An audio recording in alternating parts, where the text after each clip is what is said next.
Hello, folks. My name is Kevin Douglas Berg. This is What Was I Saying blog KDB. I'm here to provoke thought and move humanity just a little bit. Move humanity just a little bit. I spoke of I'm gonna have a new playlist, and this is the first edition of this new playlist. It has to do with social media and society as a whole. I want to look at the different variables of the impact, the impactness or the effect of our use of social media and digital devices. I'm going to look at them at work. I'm going to look at them at school.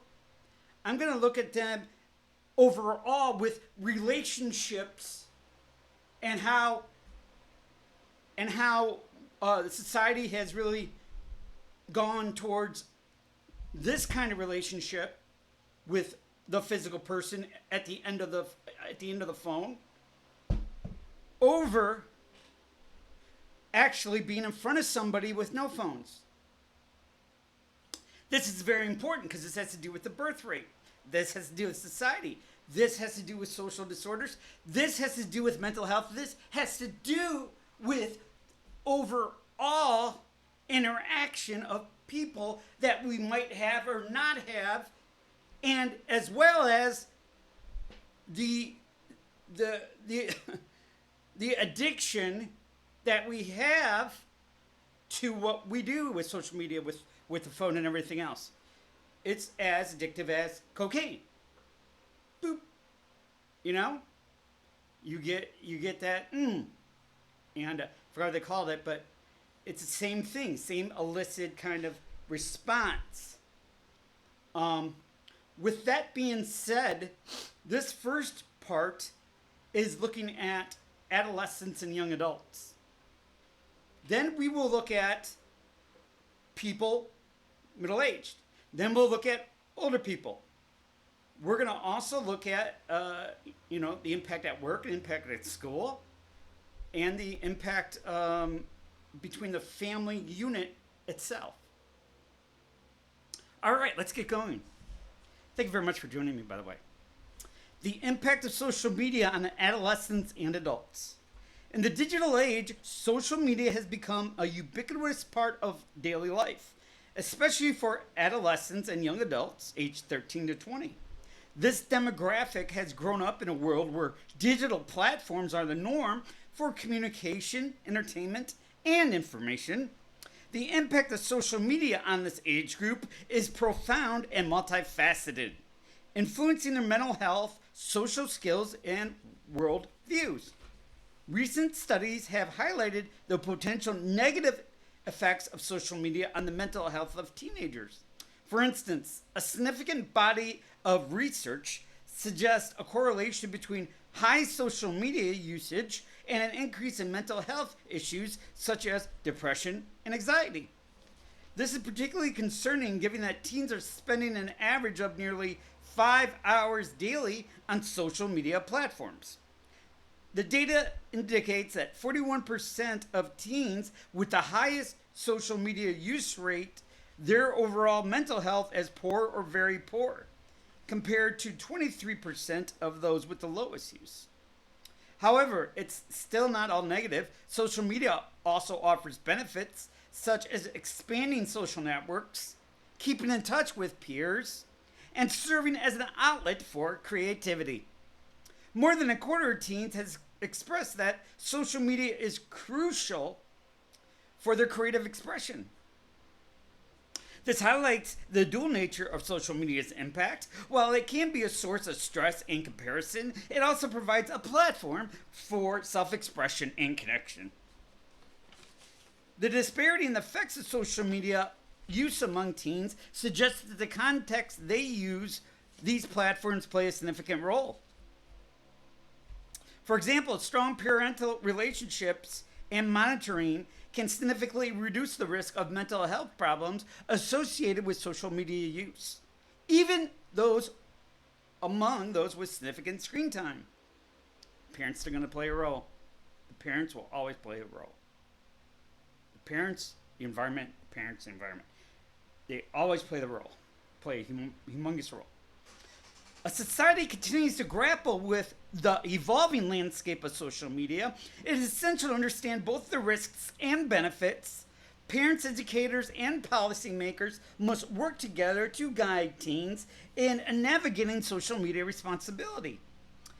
These include promoting healthy usage habits, encouraging open communication about online experiences, and providing support when negative impacts are observed. In conclusion, the impact of social media on adults and young adults is complex. While there are undeniable risks associated with its use, there are also opportunities for positive engagement. It is the responsibility of the entire community to ensure that social media serves as a tool for positive growth and development during these formative years. As in life, everything has its ups and downs. Everything can be used as a tool or overused like an addiction. And when it's overused, depression and anxiety set in. And unfortunately, I bet the depression and anxiety goes higher as you get older if you are not attached in a relationship or something like that. I'm going to look at the correlation of that as well. But this takes away from your time with your forever, takes away the time that you bond, takes away the time that you see everybody in the morning, when you see everybody at night, when you see everybody in the dinner table, when you see anybody with the homework. Try to in your family, no social media. No social media like during this time to that time. I'm horrible myself, absolutely horrible. But I don't have, unfortunately, a forever. I don't have a quote unquote family at this time. I don't have someone that I see repeatedly on that kind of basis to make sure that bond is strong over this fucking thing. Nothing here. Absolutely nothing here. Nothing is as important as one-on-one human contact, one-on-one interaction, one-on-one relationship building, problem solving, idea discovering. That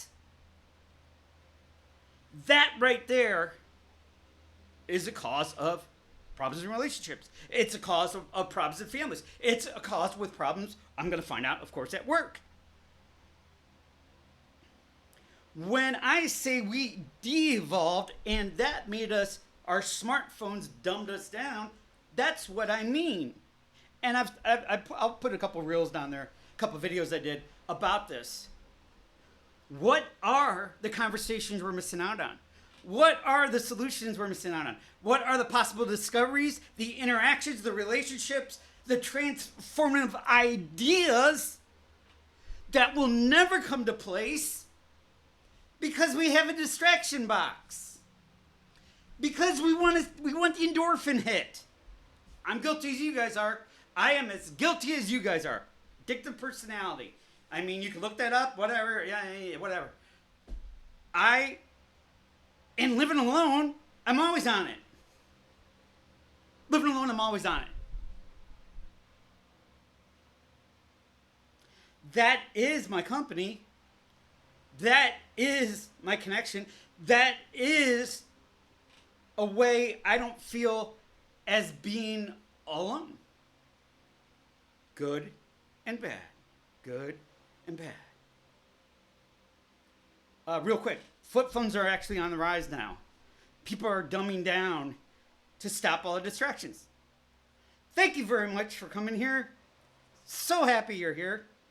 This was our first edition of Attention, what span? Society and the interaction of social media and technology, how it overall impacts everything in our world. My name's Kevin Berg. You know what we do here. We break it down. Absolutely. Pray for you, pray for me, pray for world peace. Pray for those coming and going. Pray for everybody in plane, train, automobile. Pray for those that are serving, post serving, and fighting with PTSD. Pray for everybody wearing a uniform, policemen, policewomen, firefighters, firemen, rescue personnel. Pray for everybody in and out of the hospital wanting a better day.